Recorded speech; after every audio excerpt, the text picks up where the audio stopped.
bienvenue en classe sur l'ERTM. Ce matin, nous allons toujours continuer sur notre module 2, les transformations économiques dans les pays industrialisés capitalistes. Suite. Bien, donc plan, nous avons grand 6, le marché du travail, et grand 7, activité 3. Nous allons voir une activité par rapport à ça. Bien, donc, grand 6, le marché du travail. Définition, le marché du travail est le lieu de rencontre entre l'offre et la demande d'emploi.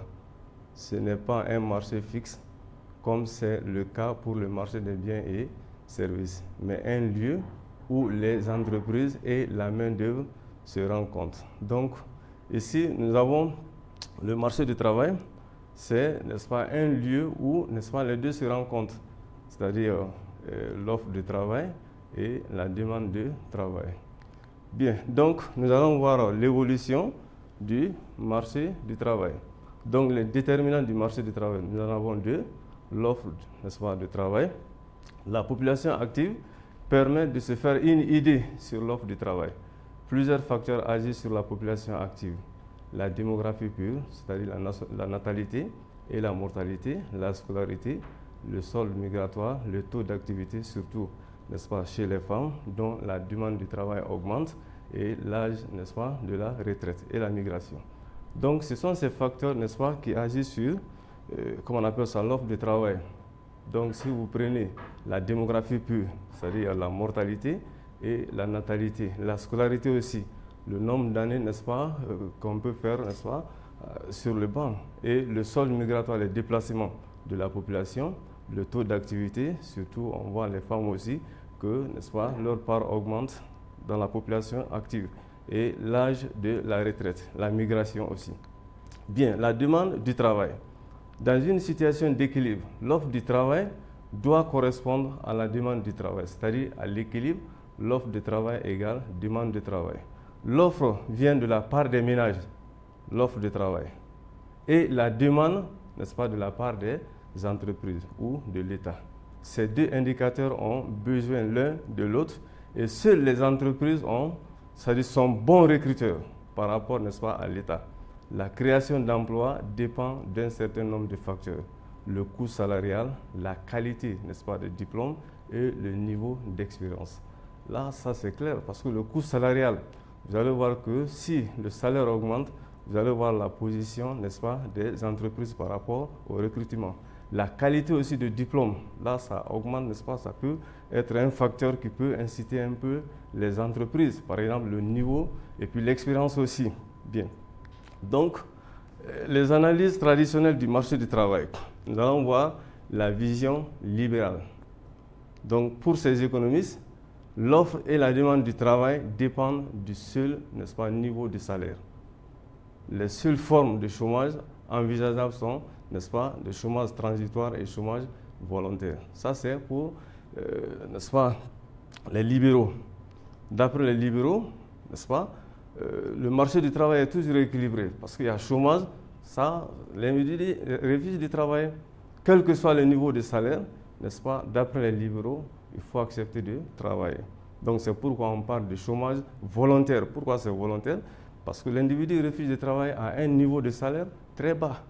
Donc après, chômage transitoire, on dit est passager, c'est-à-dire qu'il est momentané. Il relève des délais d'adaptation de l'offre de l'emploi à la demande de l'emploi. Les mécanismes du marché devant permettre un retour rapide à la normale, l'équilibre. Le chômage volontaire est le refus des travailleurs d'aller travailler car ils trouvent le niveau de salaire très bas. Donc ça, c'est d'après, n'est-ce pas, les libéraux. Donc, il y a chômage parce qu'on refuse, quel que soit le niveau de salaire d'après eux, il faut l'exécuter. Bien, donc après, la vision keynésienne. Dans l'analyse keynésienne, c'est-à-dire de John Maynard Keynes et ses disciples, le déterminant fondamental de l'emploi n'est pas le salaire, mais plutôt la demande effective, c'est-à-dire la demande des biens et services adressés aux entreprises. Ainsi, la demande du travail des entreprises augmente en fonction de l'augmentation du niveau de vie, vice-versa. Donc ici, ça veut dire quoi? D'après les keynésiens, il faut, n'est-ce pas, améliorer, n'est-ce pas, le niveau de vie, c'est-à-dire le salaire. Si vous payez très bien, n'est-ce pas, les travailleurs, donc ça va les inciter à travailler. Donc, eux aussi, ils peuvent créer d'autres emplois parce que ici, le niveau de vie augmente, le pouvoir d'achat augmente, la consommation augmente. Et ils peuvent être, n'est-ce pas, à mesure de créer d'autres emplois. Donc, d'après les keynésiens, il faut mettre les travailleurs dans de bonnes conditions, n'est-ce pas, pour qu'ils puissent créer d'autres emplois. Bien, donc, les nouvelles analyses du marché du travail. La théorie de répartition. On dit plus les profits sont élevés, les salaires des ouvriers sont moins élevés, ce qui pénalise la demande. Inversement, plus les salaires sont élevés, les profits sont moins élevés, ce qui décourage, n'est-ce pas, l'investissement. Donc, ça veut dire quoi ici? Il faut que, n'est-ce pas, les entrepreneurs acceptent la répartition. C'est-à-dire quoi? Si le profit augmente, qu'ils essaient, n'est-ce pas, d'augmenter aussi les avantages chez les travailleurs. Ça va les encourager aussi, ça les incite à travailler. Là, c'est ce qu'on appelle ici la théorie de répartition. Bien, donc la théorie du déséquilibre. Quand les prix et les salaires sont rigides dans la réalité, le chômage libéral, c'est-à-dire classique, et le chômage keynésien peuvent coexister ou se succéder. Selon Edmond Manenvo, il faut rendre rigides les prix à court terme afin d'assurer l'équilibre. On parle de la théorie du déséquilibre. Donc, avec ce petit tableau, nous avons ici, n'est-ce pas, le marché du travail. Donc, si vous partez vers là, donc nous avons la demande, n'est-ce pas, des biens. Nous avons ici l'offre des biens. Donc, en bas, vous avez le marché du travail. Donc, si vous prenez la demande de biens en excès et la demande de travail en excès, donc les deux se croisent au niveau de l'inflation. Donc, ça veut dire que les prix peuvent augmenter. Et ici, on continue. Si, par exemple, avec offre de biens en excès et la demande en excès, donc il y a problème de stock. Et en bas, si vous prenez, par exemple, avec l'offre du travail en excès et avec la demande de biens en excès, c'est le chômage classique, comme on a déjà vu. Et, n'est-ce pas, offre en excès, c'est-à-dire offre de biens en excès, avec offre de travail en excès, c'est, n'est-ce pas, le chômage du type keynésien, comme on a déjà vu, n'est-ce pas, selon les classiques et selon les keynésiens. Donc, selon, n'est-ce pas, chez les classiques, n'est-ce pas, quel que soit le niveau de salaire, il faut accepter de travailler. Mais d'après les keynésiens, qu'il faut mettre le travail dans de bonnes conditions, augmenter le salaire, et, n'est-ce pas, ainsi de suite, et ils peuvent être en mesure de créer d'autres emplois. Bien, donc, 5. Les effets de la crise sur le marché du travail. Nous avons déjà vu la crise des années 45, n'est-ce pas, 73. Donc, cela a perturbé le marché du travail. Cela a perturbé le marché du travail dans les pays développés. Et, n'est-ce pas, la période 73, ça a été le choc, n'est-ce pas, pétrolier. Et vous allez voir que le prix du pétrole dans les pays, n'est-ce pas, le peuple, n'est-ce pas, le prix va augmenter, va multiplier même par 4. Donc, ça veut dire que, alors que c'est le pétrole qui fait tourner tous les moteurs, donc automatiquement, vous allez voir que les prix vont augmenter. Et si les prix augmentent, les travailleurs perdent maintenant leur pouvoir sur le marché. Donc, finalement, ça amène des grèves incessantes. Donc, c'est pourquoi nous avons dit que partout, le chômage ne cesse d'augmenter et avoisine les 10%. Certaines catégories comme les femmes, n'est-ce pas, les jeunes diplômés manquent d'expérience parce que, encore de polyvalence, sans emploi sont plus touchés que d'autres. Donc, c'est ça, parce que les jeunes diplômés, mais ils n'ont pas d'expérience.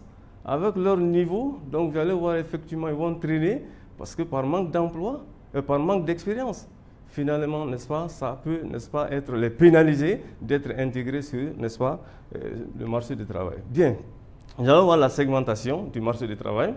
Donc, c'est la division ou la répartition du travail. Donc, tout simplement ici, nous avons ces deux types, marché primaire et marché secondaire. Donc, ça veut dire tout simplement, c'est l'effet de crise. Donc, c'est ce qui va amener la segmentation. Parce que le marché primaire, c'est, n'est-ce pas, un marché où on peut avoir des emplois typiques, des emplois garantis, des emplois, n'est-ce pas, syndiqués. Donc là, avec bon salaire.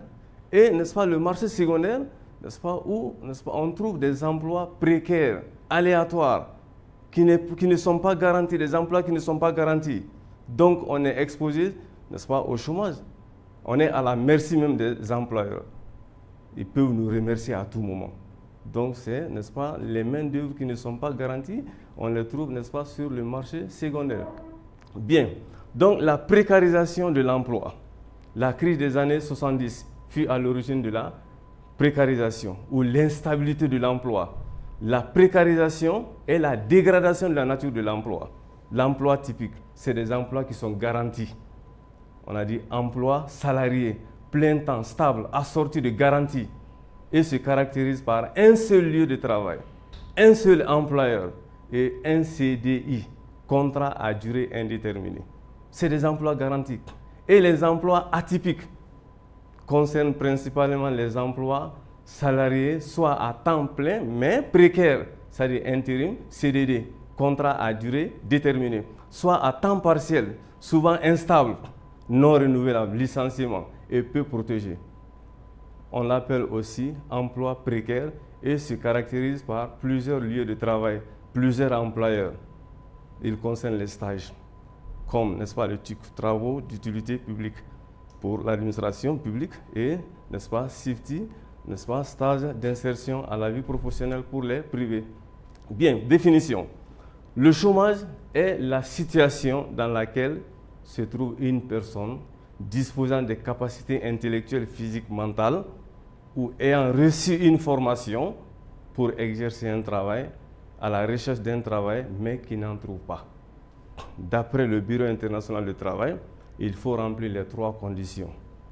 Être sans emploi, être disponible et être effectivement à la recherche d'un emploi. Donc, il faut répondre à ces 3 critères d'après, n'est-ce pas, le Bureau international du travail pour être considéré comme chômeur. Donc, il faut analyser cela. Pour que tu sois considéré comme chômeur, il faut remplir ces différentes, n'est-ce pas, ces différentes conditions. Alors que chez nous, l'APG est là, n'est-ce pas, l'ANPE est là pour mesurer le niveau, n'est-ce pas, du chômage, pour, n'est-ce pas, te caractériser comme chômeur. Mais si tu ne remplis pas ces conditions, là, on ne peut pas te considérer comme chômeur. Donc, vous allez voir effectivement qu'on peut te considérer comme, n'est-ce pas, chômeur volontaire. Bien, donc, la flexibilité du travail. Selon certains analystes, l'important taux de chômage constaté est dû à l'existence de rigidités qui empêchent le marché du travail de, n'est-ce pas, fonctionner correctement. La flexibilité, c'est quoi? C'est des mesures prises par les pouvoirs publics ou par les entreprises, n'est-ce pas, s'adapter, les travailleurs aux différentes fluctuations de l'activité économique. Si on a des crises, l'entreprise s'adapte, n'est-ce pas, à la conjoncture. Donc, voilà. En faisant quoi? Donc, on a dit que ces rigidités sont salariales. En agissant sur le salaire, réglementer, diminuer le poids de l'État ou bien diminuer le poids des syndicats qui concernent la gestion, n'est-ce pas, sur effectif, lenteur d'ajustement de l'emploi effectif à l'emploi désiré. Elle comprend les formes variées. Nous avons la flexibilité quantitative externe. Elle consiste à faire varier le nombre de ses salariés dans l'entreprise en fonction du niveau de la demande, soit par licenciement, soit en ayant recours à des CDD ou à des intérims.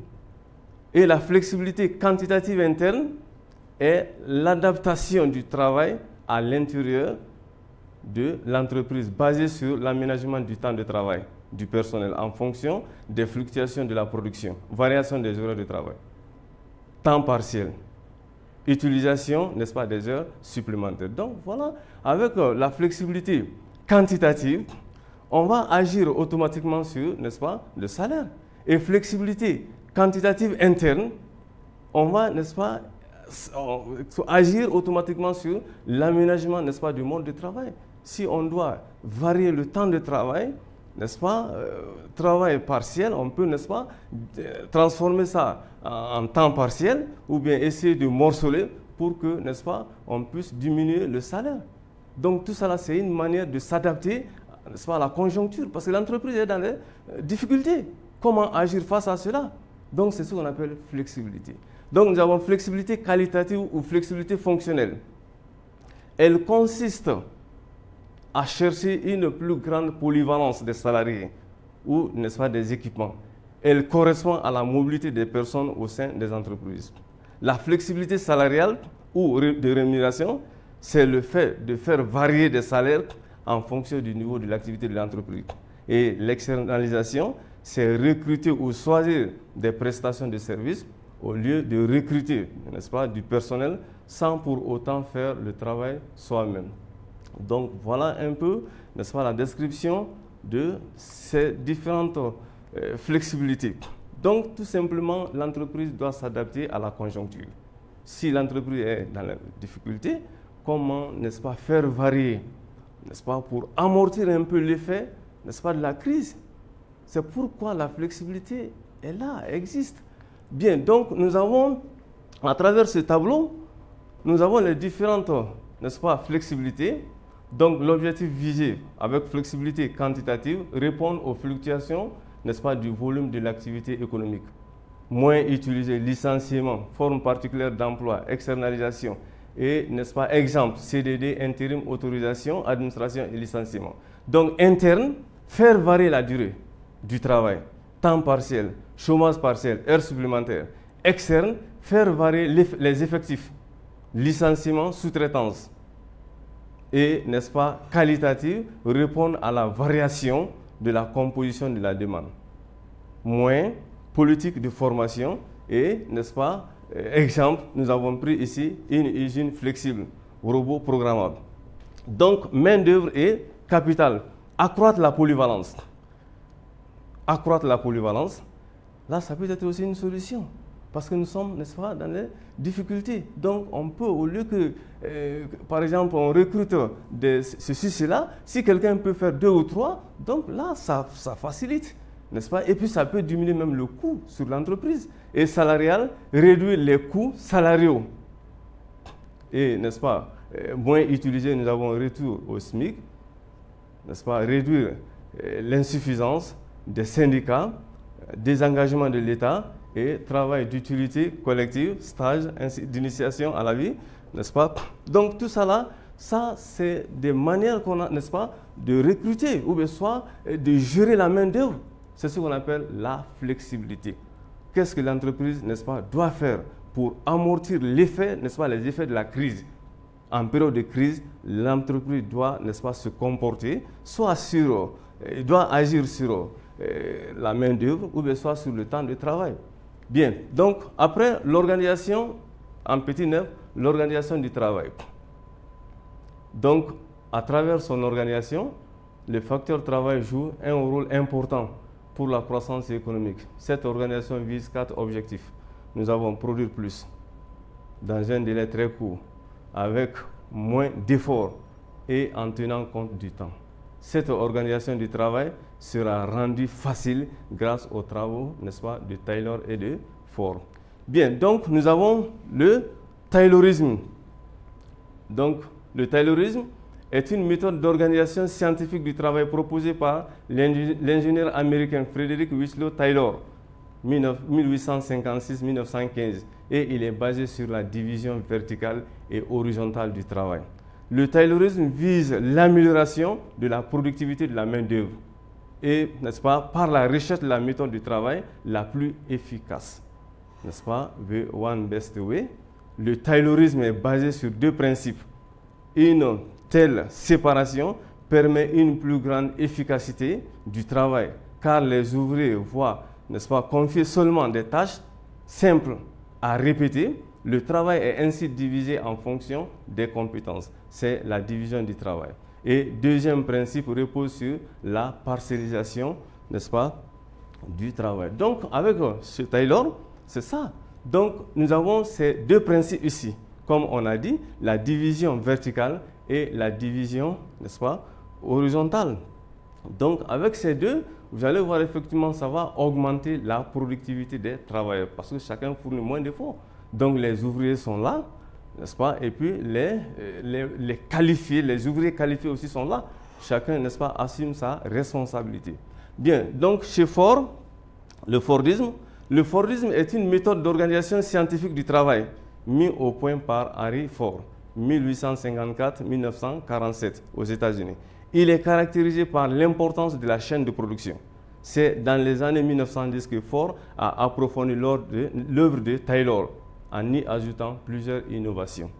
Donc, c'est comme si, n'est-ce pas, Ford est venu approfondir le travail de Taylor ici. Donc, nous allons voir ces innovations-là. La première innovation, c'est le convoyeur ou la chaîne de montage qui permet d'apporter devant chaque poste de travail des pièces. Donc, ça veut dire que ce n'est plus les ouvriers qui se déplacent, mais c'est les pièces qui se déplacent. Donc, ça facilite et, n'est-ce pas, ça augmente la productivité. Bien, avec la deuxième innovation, n'est-ce pas, a été la standardisation des pièces et des produits, ce qui permet la production en grande série. Ainsi, dans les usines de Ford, on produisait un seul modèle de voiture, sans variante de couleur et de forme. Le Fordisme constitue une parcellisation extrême du travail, a permis d'employer une masse importante de travailleurs non qualifiés, composés d'anciens paysans et d'émigrés. Donc là, ici, c'est la standardisation, comme on a déjà dit ici, n'est-ce pas, ce qui permet la production en grande série. Parce que si les activités sont soit les choses sont divisées, là vous allez voir les tâches sont divisées, donc la productivité augmente. Donc ici, chez Ford, Ford est venu approfondir, n'est-ce pas, le travail de Taylor. Bien, donc nous avons l'innovation. La plus importante a été, n'est-ce pas, $5 c'est-à-dire, comme c'est pour encourager les travailleurs. Donc si on les paie à $2,04, donc d'après, n'est-ce pas, Ford, il faut augmenter leur salaire. Donc de $2,04, on est maintenant à $5 par jour. Donc cela va augmenter, encourager les travailleurs. Donc d'après Ford, n'est-ce pas, Ford voulait en faire, n'est-ce pas, que ces ouvriers, ces travailleurs deviennent les principaux débouchés de leur production. Donc s'ils sont mal payés, est-ce qu'ils pourront consommer leurs propres produits? C'est impossible. Donc il faut les mettre dans les bonnes conditions pour qu'ils soient, n'est-ce pas, les principaux débouchés de leur production. Bien, donc la nouvelle, en petit 10, la nouvelle forme d'organisation scientifique du travail, le toyotisme. Le toyotisme est un modèle d'organisation scientifique du travail mis au point, n'est-ce pas, et introduit dans la firme de construction d'automobiles Toyota, n'est-ce pas, par Taishi Ono. Cette nouvelle méthode d'organisation du travail marque le passage, n'est-ce pas, du taylorisme au toyotisme. Donc ici, ça veut dire que c'est une nouvelle forme d'organisation. Et ici, c'est comme si on est venu approfondir encore d'autres idées. Donc c'est pourquoi on dit ici, marque le passage, n'est-ce pas, du taylorisme au toyotisme. Bien, selon son concepteur, cette nouvelle méthode d'organisation du travail repose sur deux principes. Nous avons la production juste à temps.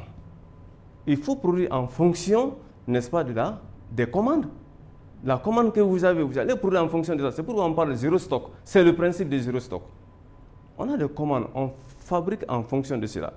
Et deuxième, ici, on a auto-activation. Ce principe consiste à doter les machines et les ouvriers des ateliers d'une certaine autonomie afin d'avoir des mécanismes de non-arrêt de la production en cas d'anomalie.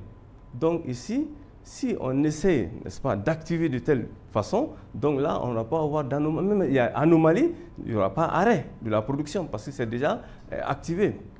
Bien, donc, en grand 4, en grand 7, pardon, nous avons un tableau à analyser. Consigne, donner le contenu essentiel du document. Donc ici, il faut faire beaucoup attention. Nous avons le taux de variation annuel moyen dans quelques pays industrialisés entre 1974 et 1997. Donc nous avons l'investissement et l'emploi ici. Donc l'élève doit être capable, n'est-ce pas, de faire une relation, de tirer une relation entre les deux, l'investissement et l'emploi, qu'on a déjà vu. Donc, il faut voir, le tableau est en pourcentage ici. Le tableau est en termes. Ça veut dire que taux d'accroissement annuel moyen. Donc, prenons par exemple la colonne de l'investissement. On voit que tout est positif. Donc, ça veut dire que l'investissement augmente. Et la deuxième colonne ici, vous avez, n'est-ce pas, des signes plus et des signes moins.